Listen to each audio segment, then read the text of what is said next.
Bismillahirrahmanirrahim. Assalamualaikum warahmatullahi wabarakatuh dan salam sejahtera kepada semua.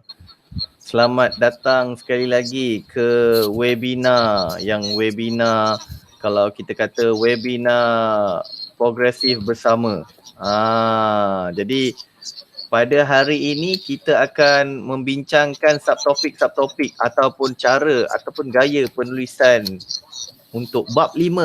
Jadi saya Dr. Syaril hari ini masih lagi ditemani dengan kita punya panel yang dijemput iaitu Dr. Haji Syahrom, ayahanda saya yang akan berkongsi pengalaman beliau, pengalaman sebagai pelajar, pengalaman sebagai penyelia, sebagai pembaca dan insya-Allah dia akan memberi sedikit tips panduan untuk para penyelidik yang ingin ataupun yang sedang menulis bab 5. Jadi sebelum kita teruskan dengan agenda kita utama bercakap tentang bab 5, jadi kita ucapkan selamat datang kepada ayahanda. Selamat datang ayah.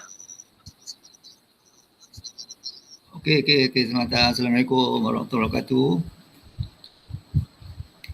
Okey, kita teruskan. Okey, kita teruskan. Jadi untuk bab 5, apa harapan ayah berkenaan dengan bab 5 ni, harapan? Bismillahirrahmanirrahim. Assalamualaikum warahmatullahi wabarakatuh. Kita sekarang ni sampai ke di penghujung tesis dalam penulisan tesis 5 bab, iaitu bab 5. Jadi dalam bab 5 ini sebagai seorang penyelidik, kita seharusnya mengambil kesempatan melaporkan, mengeluarkan buah fikiran kita berdasarkan pada data yang kita dapat. Biasanya bab 5 ini adalah bab penyelidik, hak kita, hak penyelidik, researchers punya chapter. Jadi kita gunakan kesempatan itu untuk berkongsi apa-apa maklumat yang telah kita kutip, yang telah kita laporkan dalam bab 4, dan di sini kita akan mengambil kesempatan sepenuhnya untuk melaporkan kepada orang ramai tentang dapatan dan kajian kita dan bagaimanakah aplikasinya, bagaimanakah boleh diaplikasikan di dalam kehidupan seharian. Jadi dan di sini juga dalam bab 5 ini penyelidik seharusnya mengambil kesempatan untuk membuat compare and contrast, perbandingan dengan bab 2. Di sini akan kita rujuk semula bab 2, apa yang telah kita bincang dalam bab 2, dan kita akan bandingkan finding kita, dapatan kita dengan bab 2. Apa yang mereka dapat, apa yang kita dapat, apa kekuatan dia, apa kelemahan kita. Dari situ kita akan buat compare and contrast dalam bab 5. Dan di situlah kita orang akan nampak di mana kelebihan kajian kita dan di mana kita telah memenuhi kekurangan-kekurangan di dalam horizon of knowledge tu, sumbangan kita dalam bidang ilmu. Jadi kita ambil kesempatan itu untuk betul-betul memanfaatkan sepenuhnya finding kita, dan kita tunjukkan bagaimanakah kita boleh katakan penyelidikan kita itu memang berguna, memang bermanfaat kepada masyarakat dalam konteks masalah yang kita kaji. Okay, thank you. Itu sebagai kita punya introduction, kita punya mukadimah. Jadi kita terus kepada agenda kita tentang bab 5. Okay, bila ini untuk cara penulisan gaya 5 bab Okay, bila kita kata ini adalah bab yang terakhir, jadi kita nak mulakan masih lagi pengenalan, betul ke? Ada sikit pengenalan, yes. Tapi terus saja. Tak ada heading, terus saja. Dalam bab ini, kajian ini yang telah dilakukan akan diringkaskan dan macam itulah. Okey, jadi ada tak yang dekat bahagian yang introduction tu dia perlu dia ingatkan semula objektif kajian dia? Ataupun apa? Itu nanti di bahagian itu nanti akan diulang semula. Saya ringkas mungkin di bahagian ringkas atau di bahagian perbincangan. Benda itu akan dibangkitkan semula lah. Itu bergantung kepada penyelia, pelajar, institusi. Benda itu objektif, soalan semua akan dibangkitkan mungkin di bahagian ringkasan. mungkin di bahagian perbincangan. Dia akan timbulkan semula soalan dan di situ nanti dia akan buat perbincangan lah. Akan ada. Okey. Jadi bila kita tengok pada Kemungkinannya biasanya di bahagian ringkasan, summary. Oh, bahagian ringkasan. Okey. Tak apa. Summary tu bila nak buat summary ni? Adakah selepas pengenalan tu ada lagi subtopik lain yang perlu ditulis terlebih dahulu? So sebelum kita berada di subtopik yang pertama tu, dia punya intro di atas tu adalah beberapa baris, dia punya mukadimah ringkas lah. Contohnya kita akan kata dalam bab ini kajian telah dilakukan akan ringkaskan kepada beberapa bahagian. So bahagian-bahagian tersebut ialah apa? Dah. Barulah kita masuk bahagian yang pertama, subtopik pertama. Kita terus saja nyatakan apa yang akan kita bincangkan di dalam bab yang kelima ni. Itu sebagai intro kita. Direct, straightforward. Okay. Kita tak nak buang banyak ni lah. Kita straightforward saja. Okey, berkenaan dengan subtopik yang pertama tu. Subtopik pertama tu kita nak letak apa? Adakah dia ada kaitan dengan kajian kita ataupun title atau topik tu lebih umum? Okey. Selepas kita adakan intro sikit dalam beberapa baris, apa yang akan tentang susun atur bab 5 ni, kita akan mulakanlah kita subtopik yang pertama. Subtopik yang pertama ni juga bergantung kepada amalan ataupun institusi. Ada setengah institusi akan mulakan, adanya format dia akan mulakan dengan summary, ringkasan. Dia lepas tu diikuti dengan kesimpulan. Itu ada setengah institusi boleh macam tu lah. Subtopik yang pertama dia kata summary. Selepas itu dia akan ada kesimpulan. Kemudian tu diikuti dengan perbincangan. Tapi apa yang ayah buat dulu dalam penulisan tesis ni, di subtopik yang pertama kita katakan ringkasan. Ringkasan tu maksudnya kita akan di situlah kita akan tuliskan semula secara ringkas apakah kita punya soalan-soalan penyelidikan kita.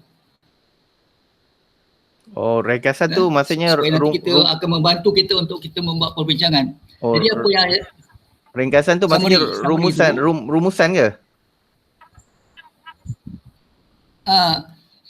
Itu ringkasan tu maksudnya di situ kita akan belum rumusan lagi. Di ringkasan itu kita akan ulang semula secara ringkas apakah kita punya soalan-soalan penyelidikan sebelum kita memulakan perbincangan.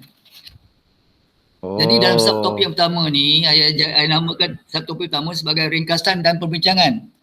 Jadi kita mulakan dengan soalan-soalan dan selepas soalan-soalan dalam kajian kita tu, kita akan mulakanlah perbincangan kita satu persatu. Adakah ringkasan tu sama dengan kesimpulan? Oh, kesimpulan tu lain. Kesimpulan lain pula. Kesimpulan tu conclusion tu lain. Oh, maksudnya ini summary. Okay. Yang ini summary. Okey. Jadi ringkasan ni. Conclusion tu lain. I see. Okey. Ini summary. Okey. Jadi dalam summary tu kita nak highlight apa perkara paling penting? Ini bukan conclude ni. Dalam mana? Dalam ringkasan tadi. Dalam summary. Dalam summary tadi, apa yang sebenarnya paling penting dan berapa banyak kita nak kena tulis dalam summary tu? Okey. So di dalam summary ni apa yang kita boleh buat, kita akan ingatkan semula apakah sebenarnya masalah yang kita kaji. Apakah isu yang sebenarnya yang kita persoalkan dalam bab 1. Okey? Kita tarik perhatian kepada pembaca tentang isu ataupun permasalahan yang kita kaji itu dan selepas itu kita akan tuliskan semula apakah persoalan yang menimbul perkara-perkara yang menimbulkan persoalan dalam kajian kita. Ringkasnya kita akan tuliskan semula soalan-soalan penyelidikan yang telah kita bina dalam bab yang awal. Selepas kita tuliskan semula apakah soalan-soalan yang kita nak jawab, ekoran daripada isu yang telah kita timbulkan di bab yang awal, kita akan mulakan kita punya perbincangan satu persatu mengikut soalan yang telah kita bina tu. Oh, maksudnya kat sini ringkasan, lepas tu kaitkan dengan penyataan masalah yang telah ditulis di chapter 1. Kemudian kita kaitkan Awal dengan lah. persoalan-persoalan kajian yang kita telah hasilkan di chapter 1 dan Dagingnya, kemudian dipecahkan kepada untuk subtopik. Yes, untuk perbincangan. Yes. Untuk perbincangan. Yes, betul. Okey, jadi dekat sini kita boleh nampak bahawa pentingnya penyataan masalah di chapter 1 itu. Kita masih akan gunakan semula di chapter 5 ni. Betul lah. Betul. Jadi sebab itulah kalau kita tak dapat menyatakan penyataan masalah betul-betul di chapter 1, dia akan problem juga di chapter 5. Memang betul. Memang kita punya perbincangan tu tak konkret jawabnya. Kan kita mengayau-ayau tentu pasal kan. Tak konkret lah. So kita tak address kita punya masalah sebenarnya nanti. Itu yang kita jaga. Okey, cantik, faham. Kita nak address betul-betul kita punya masalah ni. Okey. Jadi bila selepas ringkasan tadi ada kaitan penyataan masalah, lepas tu dipecahkan kepada soalan-soalan kajian. Okey, sekarang ni dalam subtopik persoalan kajian tu kita nak fokuskan apa pula? Okey, selepas kita dah ulang semula tuliskan semula apa kita punya soalan-soalan penyelidikan, kita akan pecahkan dia punya subtopik mengikut apa yang kita objektifkan lah. Apakah yang kita objektifkan? Kita nak apa? Apakah pembolehubah yang kita kaji? So di situ kita akan ulang semula kan benda-benda pembolehubah yang kita nak ukur tu. Apa yang sebenarnya? Kita nak cakap contohnya kita nak kata ada satu cara penggunaan modul. So kita akan ceritalah. Benda tu kita dah ukur, dapatan kita dah dapat. So sekarang kita akan mula membincangkan tentang dapatan tu. Sebelum ni kita hanya cakap dapatan kita dah tak bincang. So sekarang kita akan jadi kedua pengajaran. Apa yang kita boleh cakap berdasarkan daripada dapatan kita dalam bab 4. So kita hurailah. Okey. Bila dekat bahagian perbincangan ni, bila bahagian perbincangan ni dia hanya data yang kita ambil kita kaitkan dengan chapter 4 dan kita ada ambil bahan dari chapter 2. Betul ke macam tu? Ya, betul. Ya, kita akan cuba kait. Bila kita bincang, kita akan cuba kait ni. Okey, kita akan cuba kait. Betul. Jadi, bila kita bercakap berkenaan dengan chapter 2, masih lagi ramai ada yang Nizam tengok, penyelidik ni, dia tulis macam dia tulis chapter 2. Dia quote. Sama sebiji macam chapter 2. Kadang-kadang dia duplicate je sebenarnya ayat yang chapter 2 tu dekat chapter 5 ni. So sebenarnya macam mana nak tulis atau nak kaitkan dengan chapter 2? Sebab namanya perbincangan kan? Macam mana tu?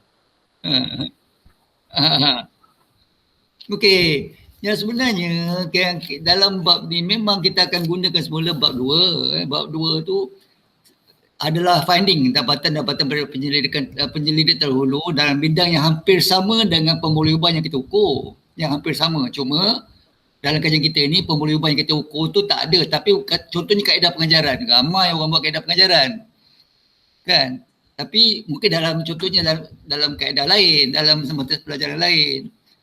Jadi di sini kita akan tunjukkanlah.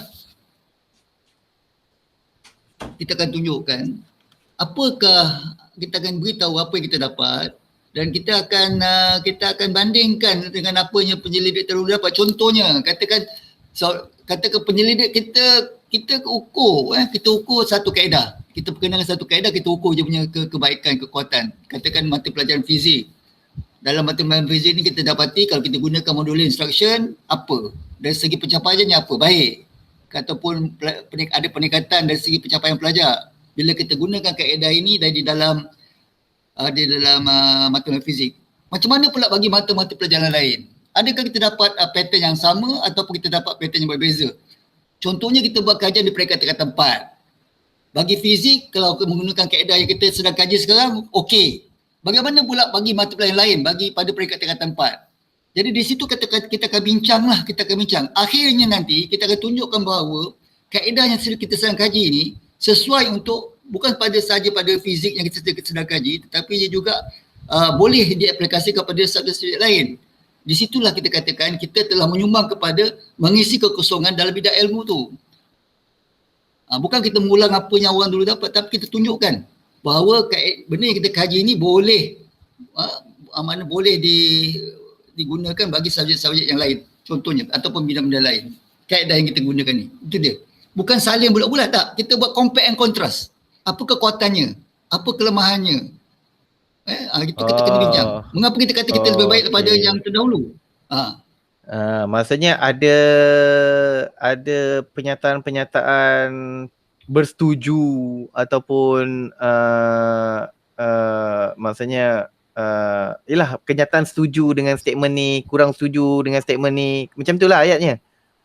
Kalau tak kalau tak setuju, kita akan support dengan sokongan-sokongan tertentu. Kita rujuk kajian dalam bab 2, katakan kita tak setuju ataupun kita punya dapatan kita berlawanan dengan bab 2. Tak apa. So ini kemudian kita sokong juga hujah kita tu dengan rujukan-rujukan tertentu lah. Kita punya finding, kita cakapkan apa kelebihannya, kita bandingkan dengan apa-apa yang berkaitan dalam bidang kita kaji dekat bab 2 dan kita sokong dengan hujah-hujah tertentu. Dengan rujukan-rujukan tertentu, hujah kita tu. Di samping kita punya dapat data tu lah. Mesti ada tu. Okey, jadi memang itu menunjukkan credibility, bukan? Menunjukkan kematangan. Boleh menunjukkan kematangan kan, pendidik. Sebab dia confident dengan data dia. How critical kita membuat hujah tu. Berapa kritikal, berapa kritis kita membincang. Dekat situlah yang sebenarnya selalu reader sebut critical, kena critical. Betul kan? Betul. Jadi bila tak critical tu kita dah tahulah sekarang ni point ni dekat mana. Okey, dekat situ kita nampak. Okey. Selepas dah subtopik ikut kita kata persoalan kajian semua Selepas tu subtopik apa sebenarnya? Kita dah sentuh. Selepas dah tadi ringkasan, lepas tu dah dia pergi ke subtopik yang ikut bidang masing-masing, soalan-soalan kajian masing-masing kan. Selepas tu subtopik apa yang kita nak sentuh? Okey. Selepas kita bincangkan segala apa kita punya dapatan-dapatan mengikut pada pecahan-pecahan tertentu, kita akan ada selepas perbincangan ni memang panjang lebar perbincangan ini memang kita kena ulas betul-betul semua pemeliharaan yang kita ukur jangan lupa tu. Dalam bahagian ringkasan dan perbincangan ini kita pecah kepada sub-topik lain lagi, yang lebih kecil. Semua pemeliharaan yang kita ukur, kita kena, sebab itu yang mustahak, kita kena bincangkan. Dependent variable tu apa yang kita dapat. Itu kita kena hujahkan betul-betul. Kita wujudkan satu sub-topik lain, khusus. Contohnya kita ukur apa tu, penguasaan konsep, penguasaan konsep. Itu sebagai satu tajuk. Kita bincangkan betul-betul. Apakah kesan kaedah modular ni pun satu pemeliharaan yang kita ukur. Begitu juga dengan pemeliharaan bersandar yang lain. Kita kena bincangkan betul-betul. Jadikan satu heading di bahagian perbincangan ini. Semua pemeliharaan bersandar. Sebaiknya kita jadikan satu subtopik khusus di bahagian perbincangan. Setiap satu tu. Okey, maksudnya dia ada lagi pecahan anak tu lah. Ya. 5.1 contoh 5.1. 5.11 pencapaian ini. 5.12 penguasaan konsep. 5.13 kita pecahkan macam itu. Semua pemeliharaan bersandar. 5.1.1 kan? 5.1 lepas tu 5.1.1 lah macam tu lah kan. Dia ada anak kepada anak lagi kan. Yes. Yes. Jadi 5.1.1 tu pemboleh ubah bersanian pertama. Bincangkan betul-betul. 5.1, 5.12 pemboleh ubah bersanian yang kedua dan begitulah seterusnya. Jadi kita nampak more fokus, more systematic lah cara kita bincang. Jadi dengan cara itu akan dapat mengelakkan kita daripada terlepas pandang membincangkan pemboleh ubah yang kita ukur tu. Sebab itu kita kena jaga macam tu. Systematically kita buat numbering tu dalam perbincangan. Sekarang ni dalam subtopik yang pemboleh ubah bersandar tadi tu, kalau kita buat subtopik tu kita masih lagi merujuk chapter 2 atau kita masih ada kod lagi chapter 2? Masih lagi ke? Yes, betul. Ya, betul. Setiap tu kita akan kaitkan. Okey. Kalau kita ukur conception, kita akan sepatutnya di bab 2 kita dah baca juga conception. Conception dalam mata pelajaran kimia.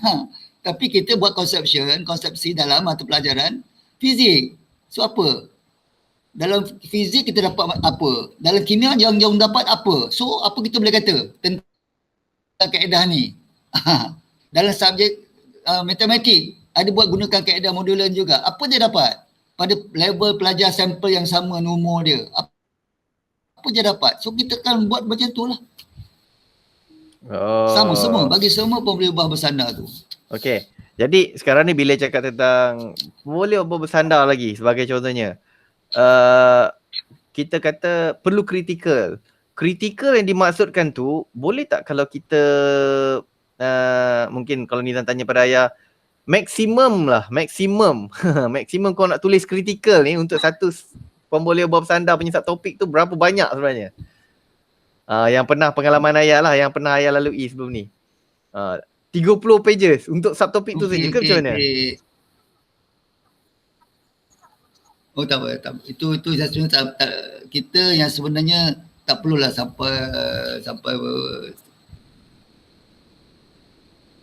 berleretan kita punya perbincangan tu untuk satu subtopik saja. Satu yang kita kena ingat, dalam kajian kita ni biasanya di peringkat PhD kita ada mengukur lebih daripada satu pemboleh ubah bersandar. Itu kita kena ingat pemboleh ubah yang kita ukur.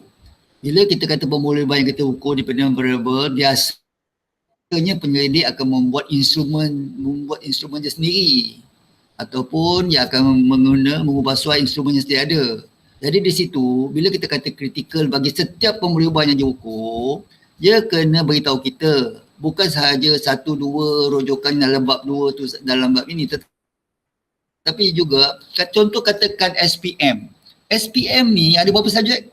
SPM ni ada banyak subjek. Katakan sains, contoh pelajar tingkatan 4 sains. Ada fizik, ada biologi, ada kimia, ada sains-sains lain. So sekurang-kurangnya dalam konteks di negara kita, apabila sampel kajian kita itu melibatkan pelajar tingkatan 4, sains yang ada di dalam sistem pendidikan kita, itu paling kurang yang kita kena bincangkan. Kalau tidak nanti katakan bidang lain, kimia nak buat, dia pun nanti terkapar-kapar je, okey ke tak okey yang kita kaji ni. Macam mana di luar negara buat bagi budak yang umur 16 tahun belajar kimia. Itu maksudnya. Jadi sekurang-kurangnya kita kena bincangkan bila kata-kata kritikal tak kritikal ni, bidang tu, katakan sains di negara kita, di peringkat level pelajar tingkatan 4, berapa sains ada, sekolah kita kena bincangkan. Bagaimanakah hasil-hasil kajian terdahulu di peringkat umur 16 tahun ni, di dalam dan di luar negara. Itu yang kita katakan yang ketika tu. Dia tak perlulah sampai tak ada kaitan langsung. Sekurang-kurangnya dia level. Kita rujuk kepada kita punya sampel kajian umum. Kematangan tu kita kena kira. Kita tak boleh kita buat kajian sampel kita katakan budak tingkatan 4, tetapi kita buat rujukan pelajar bukan pelajar dewasa. Kita tak nak tu. Kita kena fokus pada kematangan sampel kajian kita dalam yang ada kaitan dalam bab 2. So tu bab 2 tu pun kita kena berhati-hati. Bukan semua kita longok sana, tak boleh. Tak berkaitan.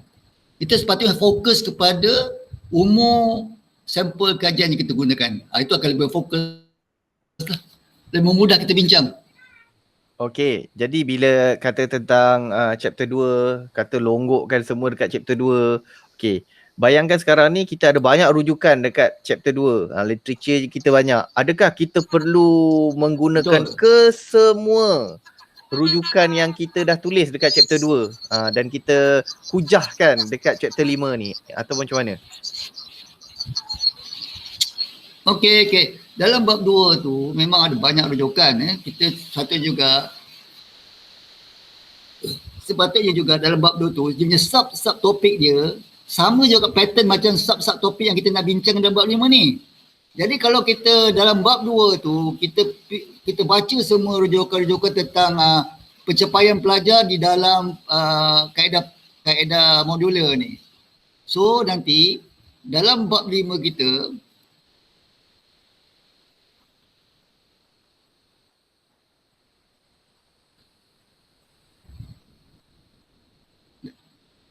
dalam bab 5 kita ni kita akan gunakanlah sepenuhnya rujukan gercang kita yang terdahulu tu yang ada kaitan dengan pencapaian. Itu juga kalau kita kata kita mengukur pengkonsepan conception. Kalau kita ukur conception dalam kajian kita, so kita akan gunakan sepenuhnya bahan-bahan dalam bab 2 yang kita subkategorikan sebagai bahan-bahan conception tu. So apa yang kita dah kumpulkan dalam bab 2 tu, kita akan gunakan semula pada subtopik yang sama dalam bab 5 ni. Tapi di sini kita akan buat perbandingan dengan apa yang kita dah dapat dalam kajian kita lah. Oh, okey. Dapat gambaran. Maksudnya kita kata struktur di chapter 2 tu hampir sama dengan apa yang kita akan tulis di chapter 5. Dalam perbincangan. Dalam bahagian perbincangan je lah. Okey. Khususnya pemboleh bersandar tu. Tu dia. Pemboleh bersandar. Okey. Jadi bila cakap tentang pemboleh bersandar, adakah kita masih lagi nak tulis juga pemboleh ubah yang lain yang bukan pemboleh bersandar? Adakah kita masih ada topik untuk mereka juga? Yang dalam perbincangan kita pada bab 5 ni, kita biasanya itu bukan satu keperluan lah, bukan satu keperluan, tetapi bila kita berbincang pemboleh bersandar, secara tak langsung pemboleh bebas yang lain juga akan kita sentuh. Tapi kita biasanya kita tak akan buat satu subtajuk untuk pemboleh bebas. Kita subtajuk, subtopik itu ialah pemboleh bersandar tu yang kita penting. Apa yang kita ukur? Sebab di dalam perbincangan kita tentang pemboleh yang kita ukur itu, memang kita akan sentuh juga apakah pemboleh bebas dalam kajian kita. Yang kita nak kena beritahu tu apakah hasil pemboleh yang kita ukur tu. Itu yang kita kena utamakan. Okey. Jadi tadi kita katakan dah yang kita ukur tu pencapaian. Okey. Teruskan. Okey. Okey dah. Okey. Okay. Jadi bila kita kita dah sentuh pemboleh ubah bersandar dan adalah kita sentuh sedikit pemboleh ubah bebas dalam subtopik pemboleh ubah bersandar yang kita fokus tadi. Okey, ada pembaca yang mengatakan bahawa buatlah perbincangan secara kritikal berkenaan dengan metod pula. Dekat mana sebenarnya nak bincangkan pasal metod ni? Adakah menyumbang kepada pembaharuan metod ataupun menyumbang kepada, maksudnya macam bila kita guna metod-metod tertentu, mungkin kita dalam penulisan kita tu metod kita ada improvise sikit sebagai contohnya. Metod tu di chapter 3 kan. Jadi macam mana kita nak tulis kita nak tulis pembaharuan ataupun kritikalnya tentang metod yang kita ada improvise tadi.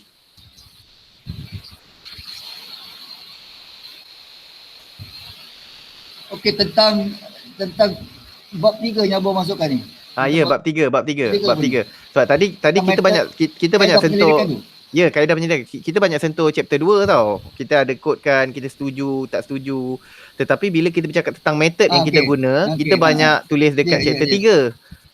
Dan bila chapter 5, ada pembaca yang dia minta pelajar-pelajar ni untuk menulis juga apa pembaharuan terhadap metod. Itu dekat mana nak tulis tu? Betul. Ya. Okey. Okey, ini satu soalan yang baik. Yang sebenarnya juga dari segi metodologi itu, bab 3 itu juga kemungkinannya pendekatan kita berbeza. Di situ juga ada dia punya uniqueness, keunikannya. Jadi di bahagian perbincangan ini juga kita akan cuba kaitlah. Katakan dia punya finding kita sama dengan finding yang terdahulu. Tapi yang terdahulu tu gunakan kaedah A. Dalam metodologi dia, bab 3 tu. Tetapi dalam kajian kita gunakan pendekatan B. So di sini juga yang metodologi, kaedah bab kita tu juga akan kita sentuh dalam bahagian perbincangan tu lah.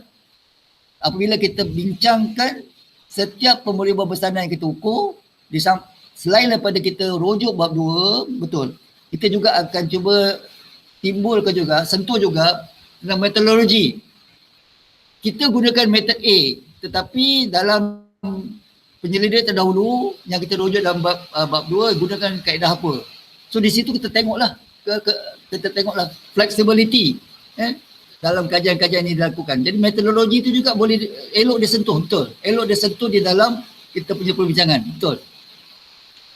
Okey, jadi bila kata itu maksudnya bukanlah bab 5 ni hanya melihat pada ataupun merujuk kepada bab 4 dan bab 2. Bab 3 pun ada disentuh juga. Betul. Sebab penyelidik terdahulu kemungkinannya dia buat kajian dan menggunakan kaedah modern instruction dan menggunakan pendekatan lain, design lain. Pun ada research design, ada berbagai. Jadi dia dapat apa? Kita gunakan design lain, kita dapat apa? Mungkin sama, mungkin berbeza. Di situlah asal untuk kita buat perbincangan. Kalau sama, so what? Kalau berbeza, so what? Apa awak dah cakap ni? Kalau berbeza. Itu satu point yang kita boleh bincang lah. Jadi itu sebahagian daripada orang sumbangan tanya, lah. So what? Okey. Jadi bila dah habis semua tu, okey, kita dah sentuh beberapa subtopik sekarang ni. Bila dah habis semua tu, subtopik apa selepas tu? Okey, selepas kita bincang secara menyeluruh semua kita punya dapatan ataupun penguliban yang kita dah ukur, kita akan simpul, conclude. So what? What can you conclude? Sebagai kata kita sebagai seorang kita, so what? Apa yang awak boleh simpulkan daripada kajian kamu ni? So kita akan ada bahagian kesimpulan, simple. Conclude. What can you conclude from your research? Apa yang kamu boleh simpulkan daripada penyelidikan kamu ni? Kamu boleh nak kata apa? Kita ada kesimpulan, conclusion. Kesimpulan. So dekat dalam conclusion tu kita nak tulis apa? Okey. Selepas kita dah bincangkan semua, dah bincangkan compare and contrast semua pemulihan yang kita kaji, dah bincang saya menyeluruh, kita bandingkan dengan bab 2, kita beritahu, bandingkan juga dalam perbincangan, bandingkan juga kaedah yang digunakan, kita beritahu kaedah kita bab 3, apa yang kaedah orang buat dalam bab 2. So di sini kita akan simpulkan, kita akan buat kesimpulan tentang kita akan buat kesimpulan tentang kita punya core daripada penyelidikan kita tu, core dia. Kita ukur apa? Kita ukur balik pada pemulihan bersandar kita. Balik pada pemulihan bersandar kita dan juga pemulihan bebas yang kita gunakan di dalam penyelidikan tu. Contoh yang kita kena simpul, kita berminat nak ukur tentang gain, peningkatan nak ukur. Kita nak ukur peningkatan tu terhadap apa pemulihan bebas je. Kita nak buat perbandingan dari segi kaedah pengajaran sebagai salah satu. So di situ kita akan simpul. Bagaimanakah pencapaian tu dihasilkan pada pelajar kawalan dan bagaimana pula kesan tu kepada pelajar percubaan. Kita pemulihan bersandar yang sama. Apakah pemulihan bebas yang lain yang kita kaji? kemungkinannya merentas jantina. Apakah kesan pendapatan kita ni merentas jantina antara lelaki dan perempuan? Antara mungkin merentas bangsa. So situ semua kita akan simpul lah. Simpul setiap pemulibah bersandar terhadap pemulibah bebas yang ada di dalam penyelidikan kita. Di situ penyelidik kena jelas daripada awal apakah pemulibah bersandar dia, apakah pemulibah bebas dia. Dalam kesimpulan kita kena nyatakan secara khusus kita punya dapatan. Itu kita kata simpul. Okey. Simpul. Jadi bila cakap tentang simpul ni memang selalunya kadang-kadang bila yalah ada setengah pelajar atau penyelidik dia akan tanya pada Nizam tau. Okey, kita nak buat berapa lie? Sebab tu Nizam suka tanya berapa lie? Maksimum maksimum berapa lie? Sebab kadang-kadang mereka ni dia mungkin terlalu banyak sangat ayat vocab dalam kepalanya, dia boleh buat berapa lie. So maksimum berapa lie saya nak buat ni? Kalau ikut pengalaman saya berapa banyak sebenarnya untuk satu subtopik tentang kesimpulan ni? Okey. Bila kata kalau saya cakap bila dengan muka surat nanti saya tengok saya punya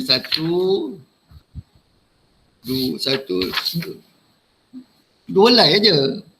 Sebab ini memang dia punya isi je. Dia punya isi. Okay. Kita tak mau cerita merewang-rewang. Kita cerita terus tentang apakah pemulibah bebas bersandar kita? Apakah pemulibah bersandar kita? Apakah pemulibah bebas kita? So setiap pemulibah bersandar kita kena beritahu apakah hasilnya terhadap setiap pemulibah bebas yang ada dalam kajian itu. Jadi tak perlu banyak-banyak. Yang dia bukan lie. Yang kita kena pastikan setiap pemulibah yang kita ukur itu kita kena simpulkan apakah keputusannya merentas setiap pemulibah bebas yang ada di dalam kajian kita. Itu saja ukuran dia. Berapa lagi kita tak tahu. Tapi itu je punya syarat. Dan bagaimana kita memainkan bahasa lah. Okey, bila cakap tadi tentang memainkan bahasa, ni teringat satu soalan yang menarik ni. Ada yang dulu ayah pernah cakap tentang penggunaan bahasa saintifik pada bab 5 ni perlu dielakkan. Gunakan bahasa marahan. Itu maksudnya apa tu sebenarnya?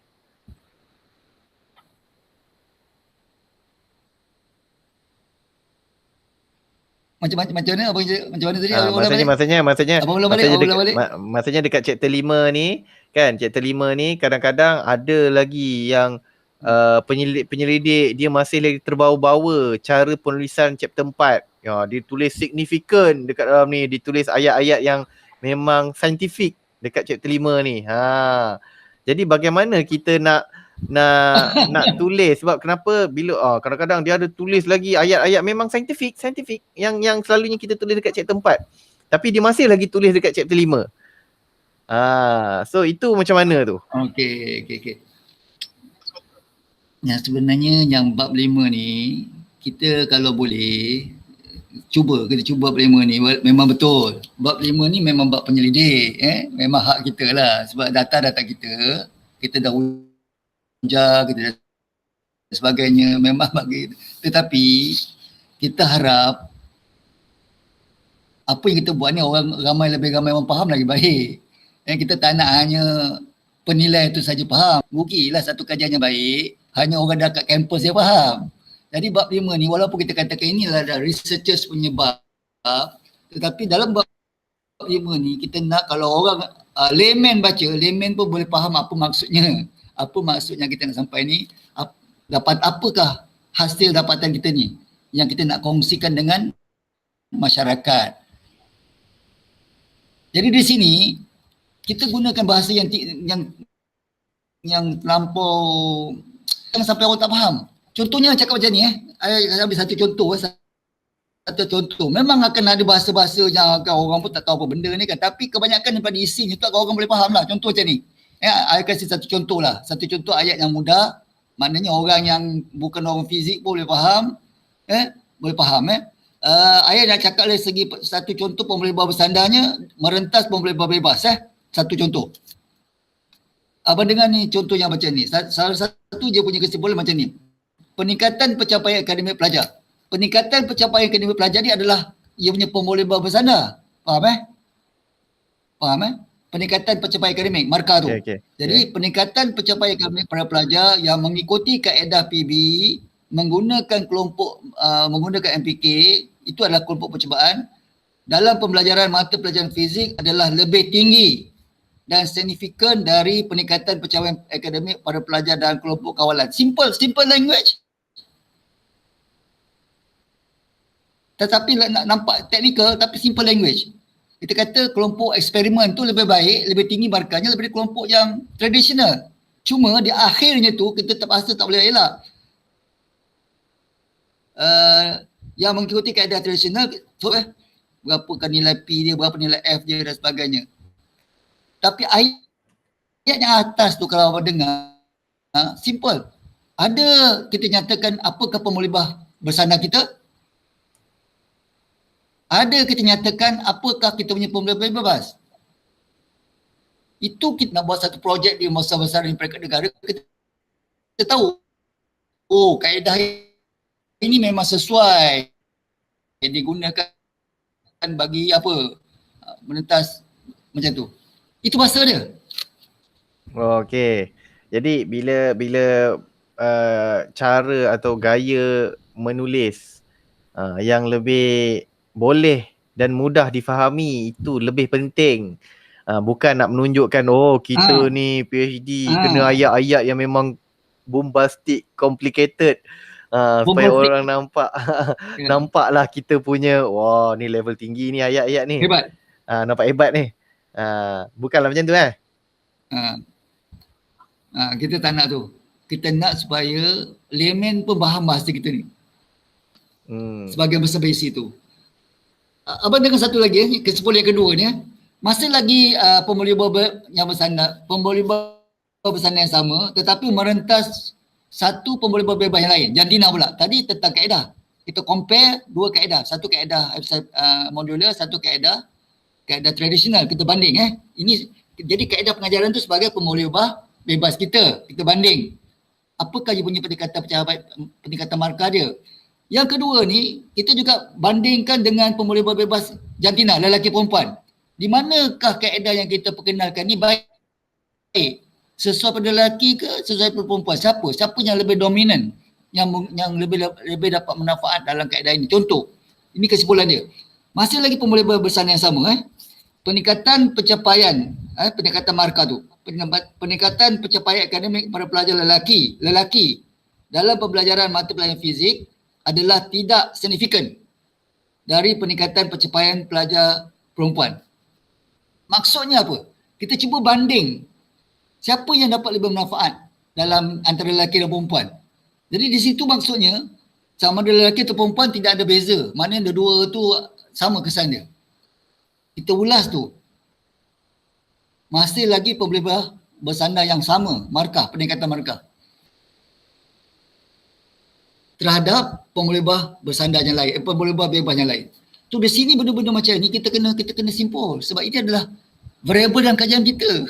Dependent as well as independent variable. Kita kena simpul. Orang nak tahu awak ni kajian ni berjaya ke tidak ni? Apa yang awak dapat? Itu peranan variable-variable ni. Okey, bila kita cakap tentang kesimpulan tadi, kita dah simpulkan, dah selesai semua kesimpulan yang kita buat. Subtopik seterusnya. Apa subtopik seterusnya? Nak dia punya continuity selepas tu. Selepas kita dah bincang semua kita punya kesimpulan, hasilnya apa je core, yang inti daripada penyelidikan kita tu, kita kena pastikan kita dah sentuh semua pemolibah yang kita ukur. Itu yang penting, jangan miss. Itulah orang nak tengok semua pemolibah bersandar tu kita dah sentuh, dah simpulkan apa hasilnya terhadap semua pemolibah bebas yang ada dalam penyelidikan kita. Dah itu settle. Bila itu dah settle, sekarang kita mula lagi buat kita boleh buat satu lagi subtopik, implikasi. So apa? Orang akan tanya apakah implikasi, kesan, hubungan, kaitan dalam konteks kalau kita masyarakat kita. So kita boleh wujudkan satu subtopik implication. Okey, implikasi yang dimaksudkan tu ada tak dikaitkan dengan bab-bab sebelum ni? Ada tak? Okey, ini yang implikasi ni kita pula keluar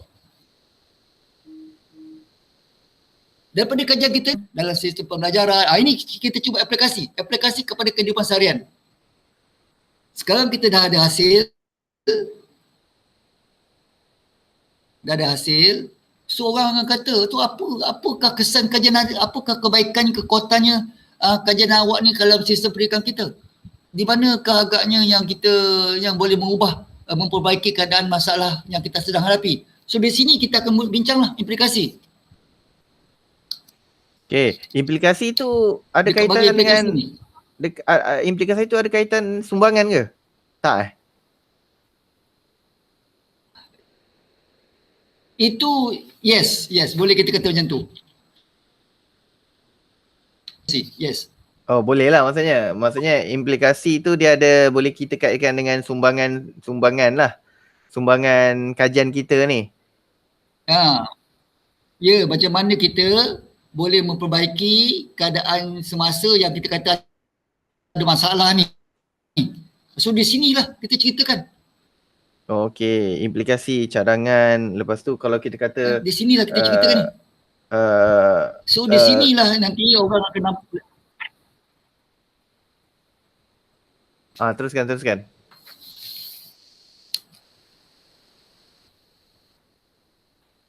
Kita akan beritahu bagaimanakah kajian kita ni boleh menyumbang dalam memperbaiki sistem pendidikan, dalam memperbaiki masalah isu yang kita bincang di awal tu lah. Kita ceritalah. Okey. Sumbangan tu. Apa sumbangan? Sumbangan. Okey. So bila dah adakah sumbangan tu sebenarnya kita masih nak kaitkan juga dengan cara kita menyelesaikan masalah yang kita ada kod tadi? Sumbangan kan kita sumbangan kan, maksudnya macam ni. Okey, kajian ni dapat sumbangan kajian ni adalah dan kita highlightkan kembali masalah yang mungkin kita boleh atasi dekat Cik Tuan. Adakah kita buat macam tu ataupun tak? Betul. Kita cuba kaitkan lah. Okey, maksudnya boleh kait. Maksudnya boleh kaitkan lah. Sebab itulah masalah yang kita nak selesaikan. Boleh. So, mesti ada kaitan. So bila kalau kita boleh kaitkan tu, adakah ini sebab orang nak tengok. Orang nak tengok. Okey. Okey. Sebab orang nak tengok apakah kita punya sumbangan dalam menyelesaikan masalah yang kita awal-awal kita sentuh. Inilah sumbangan dia. Orang nak tengok tu. Macam manakah kita punya hasil ni menyumbang ke arah penyelesaian masalah yang kita nak selesaikan tu. Okey. Jadi bila sumbangan inilah yang sangat penting untuk kita highlightkan juga. Betul Ya, betul. Okey. Betul. Okey. Jadi bila selepas kita ke simple language macam inilah. Macam mana? Kita akan tanya macam ni, bang. Kalau masa Baiwa, kita akan tanya, okey apa awak punya kelebihan, kebaikan awak punya sumbangan, awak punya apakah implikasi awak punya kajian ni kepada sistem pendidikan kita? Bagaimana dia menyumbang kepada menyelesaikan masalah dalam yang kita sedang hadapi sekarang? Kita jawapan kepada itu, soalan tu tulis kat sini dekat aplikasi. Okey. Jawapan kepada soalan tu. Okey. Itu dia. Tulis kat bagi aplikasi. Okey. Jawapan tu. Jadi bila kita dah dapat beritahu sumbangan, selepas subtopik ni, ada lagi apa yang kita nak tulis lagi? Lepas tu kita pun mulalah cadang. Kita dah kata recommendation kita tu memang ada kesan, ada implikasi ke ada. Kita pun mulalah cadang apa kita cadang. Cadanglah.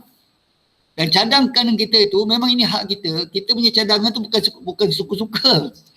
Kita kena cadangkan kita tu mestilah berkaitan dengan hasil dapatan kita tu. Tak boleh suka-suka.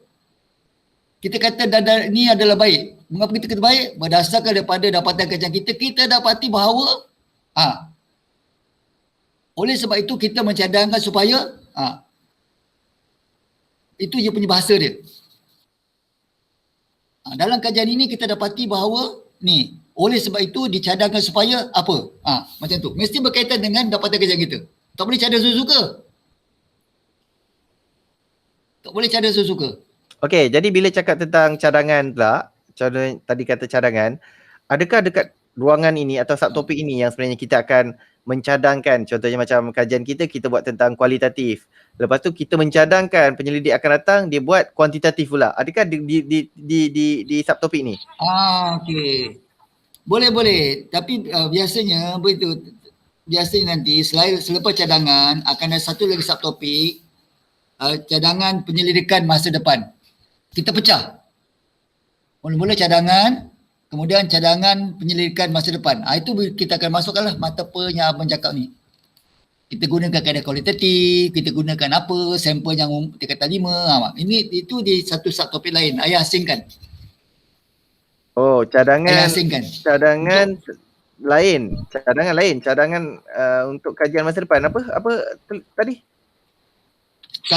Satu cadangan khusus kepada kita kaitkan dengan dapatan kajian kita. Cadangan apa kita boleh kata.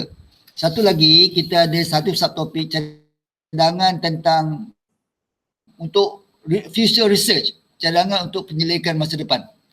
Apa yang kita boleh cadang. Okey. Jadi untuk cadangan penyelidikan masa depan, termasuk salah satu contoh ialah macam abang punya soalan tadi. Sekarang kita gunakan katakan pendekatan kuantitatif. So dalam subtopik cadangan penyelidikan masa depan, kita boleh cadangkan supaya satu penyelidikan dalam berbentuk kualitatif digunakan pula. Itu cadangan penyelidikan masa depan. Nak tengok itu apa je punya hasil. Itu bukannya anak subtopik anak kepada cadangan. Itu memang satu subtopik besar. Itu boleh. Ayah tak buat macam anak, ayah buat satu subtopik lain. Cadangan satu hal, cadangan penyelidikan masa depan satu hal lain. Okey, bila cakap tentang cadangan penyelidikan pada masa depan ni, adakah kita masih lagi nak menggunakan quotation penyelidik terdahulu? Ada tak kita nak guna ataupun dia just ayat kita je ataupun apa?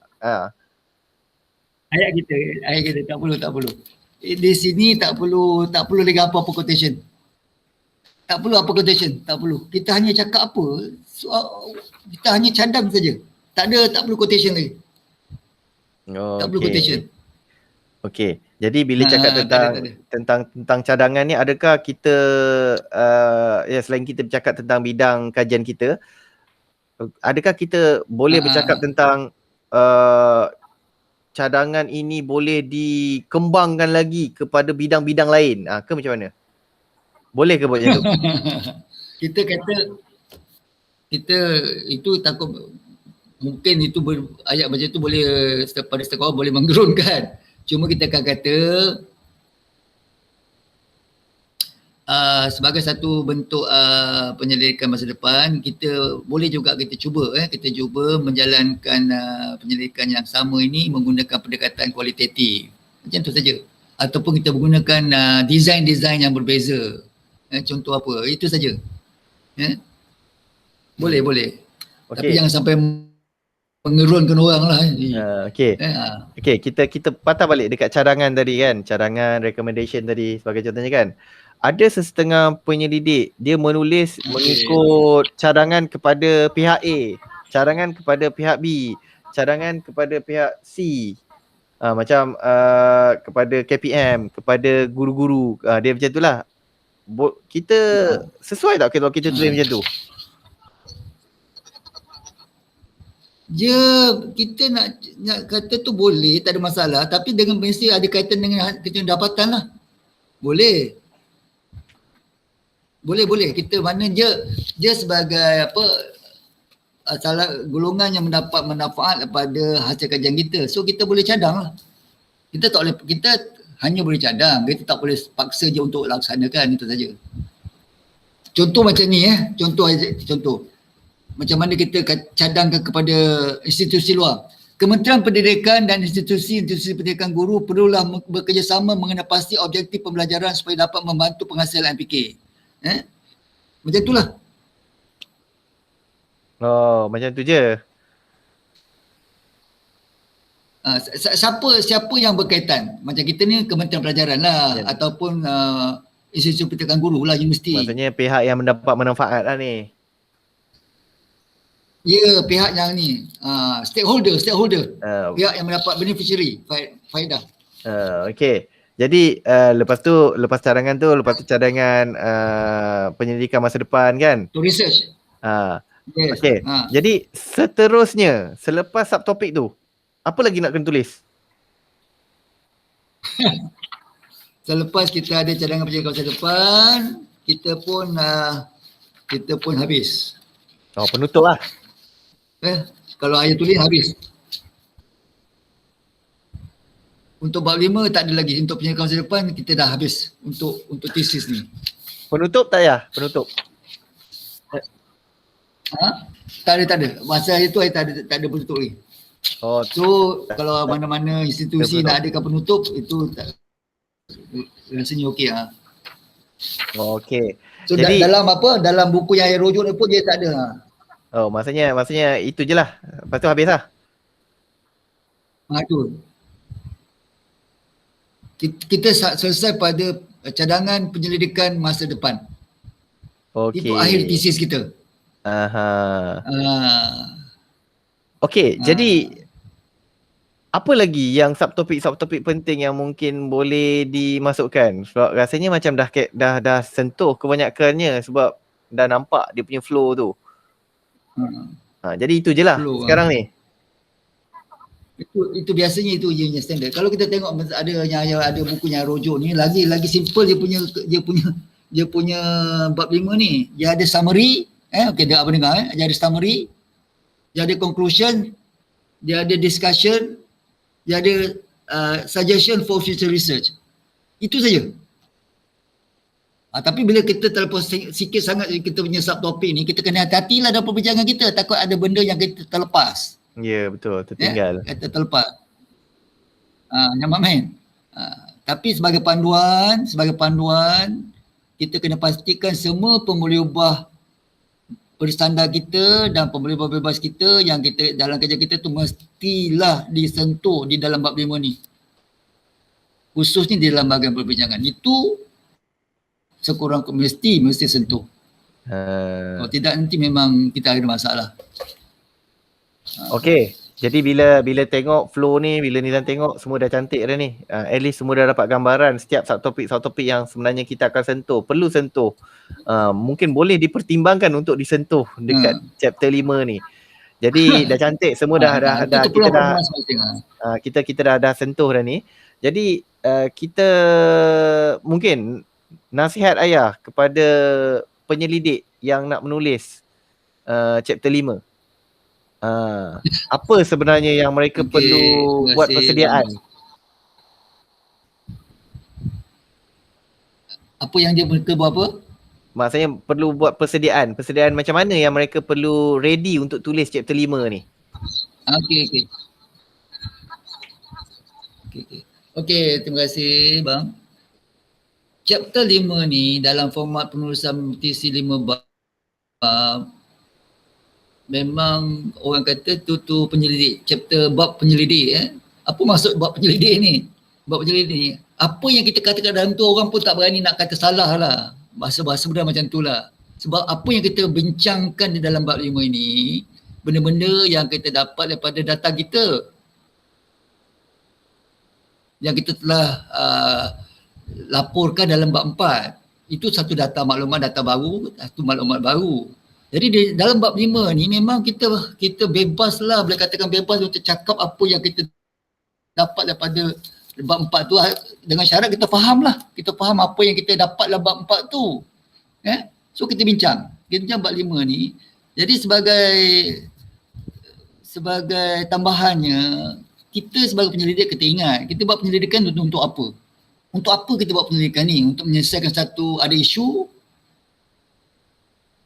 untuk menyelesaikan satu masalah khusus yang memang kecil lah, satu masalah khusus. Jadi di sinilah di mana nak kita beritahu orang bahawa cara nak menyelesaikan masalah tu. Apa yang kita boleh buat. Jadi benda-benda tu semua kita akan kena laporkan dalam bab 5 ni. Jadi kalau benda-benda yang itu semua penyelidik tak laporkan dalam bab 5 berdasarkan daripada datanya dia kutip, memang benda tu kajian tu boleh kita katakan macam nak katakan gagal tak gagal lah, tapi kurang boleh katakan kurang memuaskan lah, tak memenuhi dia punya sasarannya, tak mendapati sasaran dia. Jadi di situlah nanti secara keseluruhannya penyelidik kena overall keseluruhan kena lihat semula daripada awal isu tu dia kena jangan lupa sebab benda tu akan kita rujuk semula sehinggalah kepada penulisan bab 5 ini. Jadi bab 5 ini kita sebaiknya penyelidik kena gunakan kesempatan ini sepenuhnya untuk menunjukkan bahawa kajian yang kita buat tu memang satu kajian yang bagus yang memang menyumbang kepada penyelesaian masalah. Kalau boleh kita tunjukkan bagaimanakah dapatan kajian kita tu boleh menyumbang kepada pembangunan negara. Itu nanti bila kalau kita boleh yakinkan pembaca, yakinkan institusi contohnya Kementerian Pelajaran, Kementerian Pendidikan Tinggi, dari situlah kita akan menyumbang kepada sistem pendidikan negara. Tetapi kalau benda itu kita tak laporkan, tak critically kita bincangkan, jadi orang pun tak nampak apa faedah kajian awak ni. Kita akan tanya, apa faedahnya ni awak ni kajian ni? Sumbangannya tu kat mana kan? Di situlah kita kena faham. Kita nak menyumbang kepada pembangunan negara, nak menyelesaikan satu masalah. Kena laporkan macam mana tu? Apa yang awak boleh bantu daripada kajian awak ni? Laporkan. Itulah bab 5. Kita kena ambil kesempatan ni. Kita kena ambil kesempatan ini di samping selepas itu kita akan mula berkongsi dapatan kita ini dengan menerusi penyertaan dalam mana-mana seminar lah. Itu selepas. Tetapi di dalam tesis kita kena ambil kesempatan tu. Okey, jadi bila cakap tadi peranan ataupun persediaan daripada penyelidik, okey sekarang ni kita mungkin boleh dapatkan sedikit pandangan ataupun nasihat ataupun mungkin sedikit tips lah daripada Ayah kan. Bagaimana peranan penyelia ketika penyelidik ini menulis chapter 5 sebab dah katanya researchers chapter kan. Jadi kadang-kadang penyelia dia buat duno ataupun dia okey je semua. Macam mana sebenarnya peranan ataupun tugas penyelia semasa penyelidik menulis chapter 5 ni? Yang sebenarnya penyelia tu masih lagi daripada awal hingga sampai ke saat akhir ni penyelia tu masih lagi berperanan sebenarnya. Kita kalau boleh kita tak naklah interfere pemikiran kita ke dalam penulisan pelajar dia tu. Dia hanya cuba wujudkan kemukakan beberapa persoalan. Penyelia tu cuba kemukakan beberapa persoalan pada pelajar dia supaya pelajar tu boleh, jawapan pelajar itu adalah sumbangan ia punya penyelidikan dalam tesis pelajar tak. Dia kemukakan soalan yang boleh membantu pelajar dia memanfaatkan datanya dapat tulis di dalamnya punya laporan. Contohnya katakan di bahagian cadangan. Di bahagian cadangan. Kadang-kadang kita ni cikgu-cikgu ke siapa yang buat PhD tak nampak apa sumbangan dia. Cadangan nak cadang pada siapa. Kan? Jadi cuba kita kait, bukakan minda pelajar tu, ini awak punya dapatan awak ini. Awak tengok ni, dapatan ni siapa yang akan boleh dapat manfaat? Pelajar tu akan jawab, ni kementerian. Macam mana dia boleh membantu kementerian? Dia akan jawab. Jawapan-jawapan itu, soalan-soalan tu, dan jawapan-jawapan dari soalan yang kita kemukakan tu, itulah yang mesti kita tulis dalam tesis kita. Jadi penyelia jangan lepas tangan. Walaupun sampai ke bahagian terakhir, cadangan penyelidikan masa depan, penyelia kena tanya pelajar dia. Agaknya kajian kita ni boleh buat acara lain tak lah nak buat kajian kita ni. Pelajar tu akan fikir, mungkin boleh kot. Hanya ini lebih kuantitatif. Mungkin kita kena ke design lain. Jawapan tu tulislah. Itu peranan yang penyelia kena gunakan membantu pelajar untuk membuat laporan dalam bab 5 ni. Itu dia. Kadang-kadang kita tak nampak pelajar tu tak nampak, terutama sekali kalau pelajar tu kurang pembacaan, kurang persediaan, dia tak nampak sangat. Sebab itu kalau kita tengok perbincangan dia dry. Tapi bila penyelia sama-sama menimbulkan persoalan sepanjang penulisan itu akan lebih membuka minda pelajar tu supaya berfikir dengan lebih luas, lebih kritikal. Okey, bila kata tadi penyelia membantu memberikan mungkin buah fikiran kepada penyelidik ni kan, bila penyelidik pun dah pergi masuk viva, dan bila masa dalam viva ada pula cadangan yang berbeza daripada pembaca.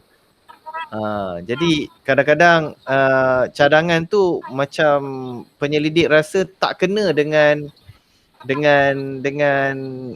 penulisan bab 5. Jadi boleh tak kalau kita kata kita counter semula reader tu mengatakan bahawa apa yang dicakap tu tak sesuai dengan apa kajian kita lakukan? Itu rasanya kita kena faham, reader ni kena faham. Memang kita reader. Okey, memang kita reader. Dan kalau betul-betul kita reader, sepatutnya kita dipilih daripada bidang yang sama dengan penyelidik itu buat. Itu satu.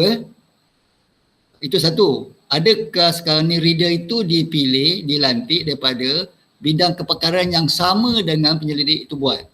Dia ada asas penyelidikan aja. Dia okey, dia adalah sikit basic research sebagainya. Tapi mungkin bidang itu berbeza. Bila bidang itu berbeza, dia dilantik sebagai reader untuk satu bidang yang lain, kemungkinan keperluan dalam bidang itu berbeza dengan keperluan bidang reader tu. Jadi yang lebih tahu tentang kerja pelajar ni bukan reader tu. Yang lebih tahu tentang apa yang pelajar ni buat ialah penyelia tu. 7 tahun, 3 tahun, 4 tahun, siapa yang lebih tahu kerja pelajar ni? Bukan reader. Reader hanya dapat benda yang dah siap. Dia mungkin kefahamannya berbeza dengan apa yang dia tulis. Jadi sebaiknya dia elok merujuk kepada penyelia pelajar itu yang sepatutnya telah membimbing pelajar itu kalau 10 tahun, 10 tahun dia bersama dengan pelajar itu. Bukan reader. Reader hanya boleh mencadangkan, bukan menukar. Dicadangkan macam ini. Sebab dia kena kasih alasan. Dia tak boleh simply kata buat ini. Dia mesti kasih alasan. Why? Mengapa dia kata ni tak betul? Apa yang betul? Dia kena cadang. Jadi kalau reader tu semata-mata nak menyalahkan itu, menyalahkan ini, saya rasa itu bukannya reader yang baik. Itu bukan reader yang bertanggungjawab lah. Terutama kalau dia bukan bidang yang sama dengan penyelidik tu. Jadi dia hanya dicadangkan supaya bla bla bla bla bla. Sebab dia dah highlight di manakah kesilapan penulisan ke penulisan pengajian tu. Bukannya menyalahkan, bukan. Mencadangkan saja. Jadi maksudnya pelajar tu boleh kasihkan alasan lah. Boleh kasih hujah lah. Ini reader kena berhati-hatilah. Kalau nak komen itu ini, dia kena berhati-hatilah. Terutama sekali kalau ada reader yang memang last minute dia baca, ni dia tembak dalam viva. Ini tak sesuai lah. Ini tak sesuai lah. Sebab format kalau di beberapa universiti, bila viva sekarang ni penyelia dah tak boleh nak defend dah. Yang hanya boleh bercakap ialah betul. ialah pelajar tu sendiri. Walaupun penyelia tu boleh bantu, tetapi format dia sekarang dah tak boleh lah. Penyelia hanya dengar je dan buat catatan kalau untuk nak bantu pelajar tu selepas tu lah. Jadi pelajar tu memang perlu betul-betul ready dengan kajian dia, faham betul-betul, dan sebab itulah Nizam kata kalau dia boleh counter, dia akan counter secara berhemah. Sebab kenapa? Sebab itu penting. Bukannya terima je semua reader cakap. Ya betul. Sebab itu kita sebagai pelajar ni bila bahasa viva kita cakap. Apa yang kita tahu kita cakap. Kita kasihkan hujah-hujah kita berserta dengan sokongan-sokongan. Kadang-kadang reader ni pun manusia. Dia bukan tahu semua. Kadang-kadang dia baca tu berdasarkan kefahaman dia. Terutama sekali yang jadi masalah kalau bidang tu bukan bidang dia. Jadi di situlah penyelidik kena dengan yakin explain dengan hujah yang kukuh, dengan rujukan tertentu yang boleh membantu. Rasanya kita tak boleh jangan halang kalau pelajar tu nak beri jawab, nak berikan jawapan ke apa-apa, jangan halang. Dia dengar saja. Beri pelajar tu peluang untuk bercakap. Mengapa dia buat benda-benda macam ni, kita tengok pelik ni. Okey, jadi bila tadi kita dah sentuh pelajar, kita dah sentuh kepada apa tu namanya penyelia, kita pun dah sentuh tentang reader. Okey. Jadi apa pandangan ayah bila viva ke seminar ke tiba-tiba penyelia pun tumpang sekaki dengan reader tembak pelajar. Yang ini memang kelakar. Nizam memang kelakar sangat. Dia rasa macam come on lah. Kenapa waktu time seminar ni kau nak tembak pelajar kau sendiri? Jadi pernah tak ayah melalui situasi tu? Benda tu memang ada. Benda tu memang ada lah. So kita pun tak pasti apa kan niat di hati orang-orang ni, penyelia ke, sama ada ke dia punya penyelia ke ataupun reader ke, apa niat dia kita pun tak pastilah. Memang benda tu saya pun ada jumpa. Tapi kita kena ingatlah maruah manusia ni kita kena jaga juga kan. Memang budak ni memang pelajar kita. Tapi bukannya kita nak jatuhkan maruah je ke depan orang. Mungkin niat dia baik untuk supaya mental supaya dia kuat dia provoke, dia kuat, dia tahan kuat. Tapi jangan sampai menjatuhkan maruah budak-budak ni lah. Jangan jadikan ni macam satu hobi suku-suku tembak-tembak ni sebab kita kena hati-hati lah, jangan sampai maruah orang tu terjejas. Kita itu sajalah yang macam apa yang selalu Nizam sentuh kepada pelajar ataupun Nizam bincang dengan pelajar. Nizam kata macam ni. Waktu kita buat discussion, kita discuss berdua dengan pelajar. Saya penyelia, tetapi pada masa sama saya pun akan berperwatakan sebagai reader wataknya. Maksudnya dia akan tanya macam-macam waktu kita menyelia, sesi menyelia. Tetapi apabila seminar 1, seminar 2 atau viva, saya dengan awak kita tag team berhadapan dengan reader. Itu yang culture yang selalu Nizam create supaya kita kadang-kadang kita ada buat silap, kita tak nafikan, kita pun penyelia pun kadang-kadang ada bagus juga idea tu, nanti kita akan fikirkan, tetapi kita nak nampakkan bahawa kita dengan pelajar kita yang dah berapa 3, 4, 5, Nizam ada student yang 10 tahun yang memang betul-betul kita tahu masalah peribadi semua dia, kita tahu ni, family dia kita kenal. Bila masa kita tag team. Bila masa kita waktu menyelia memang kau betul-betul memang nak masuk seminar pun tak boleh cakap. Tak boleh. Kita akan sentuh semua tu supaya mereka ready bila masuk betul-betul berhadapan dengan reader. Ready betul. Mentally yes. Yang itu kita nak gambarkan bila kita melakukan penyeliaan ni. Supaya kita createkan hubungan harmoni, kritikal pun ada juga. Dan macam ayah cakap tadi, kita ni manusia biasa kan. Kadang-kadang kita buat silap. Just admit je lah. Kita just okay je lah, tak apa. Nanti kita improve lah. Macam tu je lah. Kan? Tak ada rasa macam kita orang nak tembak kita. Betul. Kita tak tahu semua. Betul? Okay. Jadi ada kata-kata, jadi kita jangan jadi ada kata-kata akhir untuk kita menutup sesi 5 bab. Dah habis dah ni sampai 5 bab. Okey, kata-kata akhir kepada semua penyelidik HLP. Tadi Nizam ada message penyelidik dalam grup community yang kita dah create ni pada guru-guru yang dapat HLP ni dan penyelidik kan.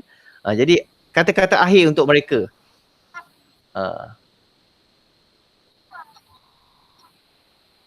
Okey pada Bismillahirrahmanirrahim. Jadi kepada semua penyelidik ataupun bakal penyelidik, penyelidikan adalah satu budaya yang sihat, yang baik, yang kita perlu pertingkatkan kalau kita nak lebih ke depan dah. Kita tak mau bercakap walaupun kita guru biasa ke apa, kita tak mau bercakap dengan tanpa ada apa-apa rujukan, tanpa ada apa-apa penyelidikan terkini. Jadi inilah satu peluang bagi guru-guru khususnya untuk mengambil kesempatan. Kalau berpeluang untuk melanjutkan pengajian, membuat penyelidikan, ambillah peluang itu kerana kita perlukan data ataupun maklumat baru untuk memperbaiki sistem pendidikan. Kalau kita dalam bidang pendidikan, untuk memperbaiki sistem pendidikan kita. Kita tak mahu dalam setiap kita perubahan-perubahan dalam negara kita dan sistem pendidikan negara kita, kita merujuk daripada finding atau kajian-kajian di luar negara. Sebab keadaannya berbeza. Keadaan berbeza, kalau kita terus ambil bulat-bulat apa yang dilakukan di UK, apa yang dilakukan di US, kita terus bulat-bulat bawa ke sini tanpa ada kajian-kajian di tempat kita, itu satu benda yang bahaya sebenarnya. Sebab budaya berbeza, kebudayaan berbeza, peruntukan berbeza, macam banyak yang terdahulu. Satu ketika dulu kita ubah pada menafsir sains. Kita aliran sains di Malaysia, awal-awal dulu, kita ambil daripada Scotland nafsir sains tanpa ada apa-apa kajian yang khusus. Kita pergi hantar, bawa cuba sini, masalah. Itu kita tak nak. Jadi di sinilah peluang bagi semua kita, guru-guru dalam bidang pendidikan ni, kita ambil kesempatan itu, buatlah penyelidikan yang khusus yang boleh membantu kepada peningkatan mutu pendidikan di negara kita. Penyelidikan bukanlah satu benda yang sukar sebenarnya. Penyelidikan bukanlah satu benda yang sukar. Jadi kalau kita belajar di peringkat master ataupun PhD, jangan risau, jangan takut. Cuma kita kena komunikasi, hubungan dengan penyelia, dengan institusi kita kena baiklah, kena jagalah. Itu saja. Dan di samping itu kita kena adakan persediaan untuk itu mesti adalah.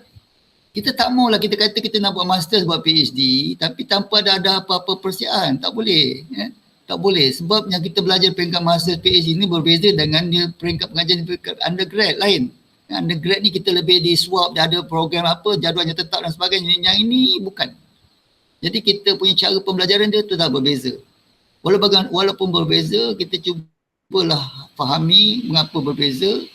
Tetapi kesempatan untuk melakukan penyelidikan itu kena kita ambil lah. Untuk sama-sama kita membantu memperbaiki sistem pendidikan di negara kita. Itu yang kita harapkan.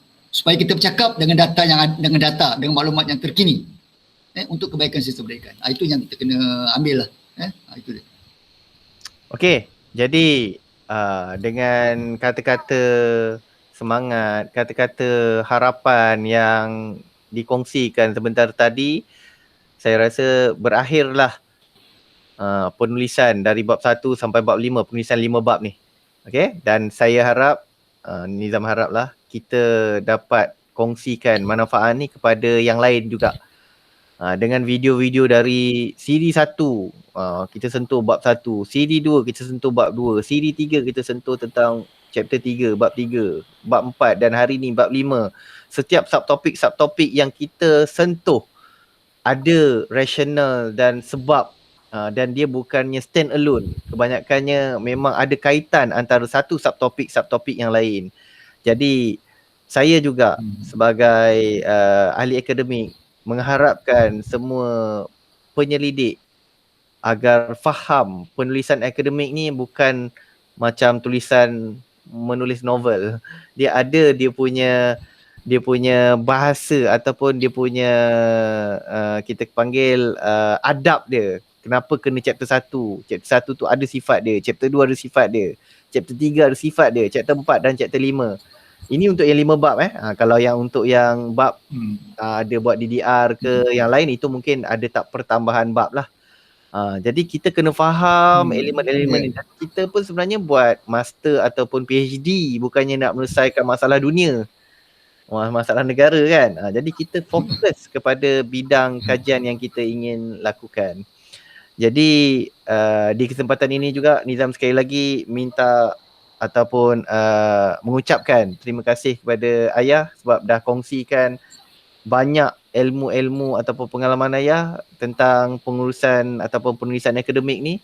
Dan Nizam juga harap agar apa yang selama ni kita kongsikan tu kita boleh kembangkan lagi, biarkan ramai lagi bertanya soalan, biarkan ramai lagi mungkin boleh lebih mudah memahami penulisan. Jadi sekali lagi terima kasih kepada Ayah. Okay.